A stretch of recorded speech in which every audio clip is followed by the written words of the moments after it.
Hi hello my dears, welcome back to my channel. நீங்கள் நம்ம சேனலை ஃபஸ்ட் டைம் பார்க்குறீங்க அப்படின்னா நம்ம சேனலை சப்ஸ்கிரைப் பண்ணிட்டு பக்கத்தில் இருக்க பெல் ஐக்கானை கிளிக் பண்ணுங்கள். அப்போ தான் நாங்கள் போகிற நோட்டிஃபிகேஷன் உங்களுக்கு கொண்டே வரும். இன்றைக்கி சொட்டு நீர் பாசனத்தின் மூலமாக வெண்டை செடியை எப்படி விதைத்து அறுவடை பண்ணலாம் அப்படின்ற அந்த சாகுபடி மெத்தடை தான் நம்ம பார்க்க போகிறோம். வெண்டை செடி வளர்க்குறது ரொம்ப சுலபமான ஒன்று. இது வளரும் பருவம் முழுவதுமே பார்க்க அழகாக பூக்கள்லாம் தள்ளி பார்க்க அழகாகவும் இருக்கும். இதில் நிறைய விட்டமின் ஏ இருக்கிறதுனால மிக குறைந்த கலோரிகளும் இதில் இருக்கிறதுனால நம்ம உடம்புல சேர்க்கறது ரொம்ப நல்லது. இதோட விதைகளை நம்ம எப்படி தேர்ந்தெடுக்கணும் அப்படின்றத நம்ம பார்ப்போம். முதல்ல உங்களுக்கு பிடிச்சமான நல்ல ரக விதைகளை வாங்கிக்கோங்க.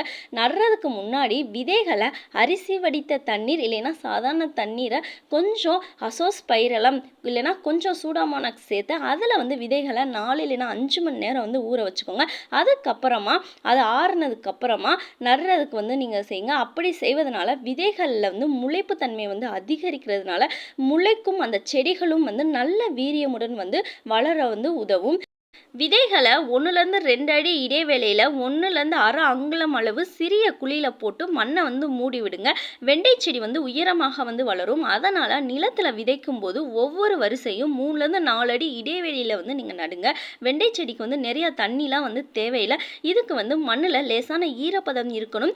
அதே மாதிரி அதுக்கு நிறையா தண்ணீர் ஊற்றி தண்ணீரை தேங்க வைக்கவும் கூடாது. அதனால் நீங்கள் சொட்டு நீர் பாசன முறையை பயன்படுத்துறது மிகவும் முக்கியமான ஒன்றாக கருதப்படுகிறது.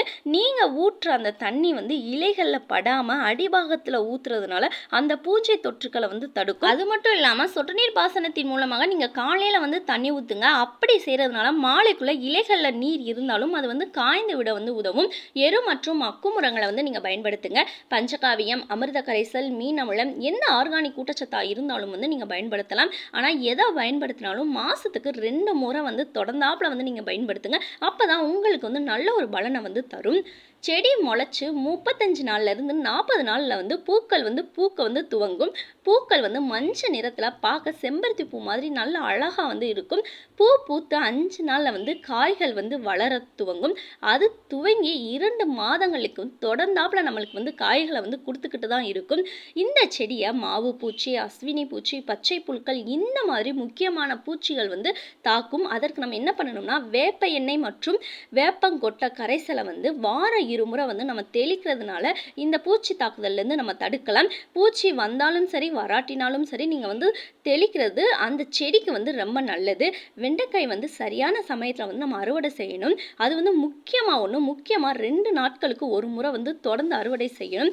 வெண்டை செடி தான் வாழ்நாட்களில் அதிகமான வெண்டைக்காய்களை கொடுத்துக்கிட்டே இருக்கும்.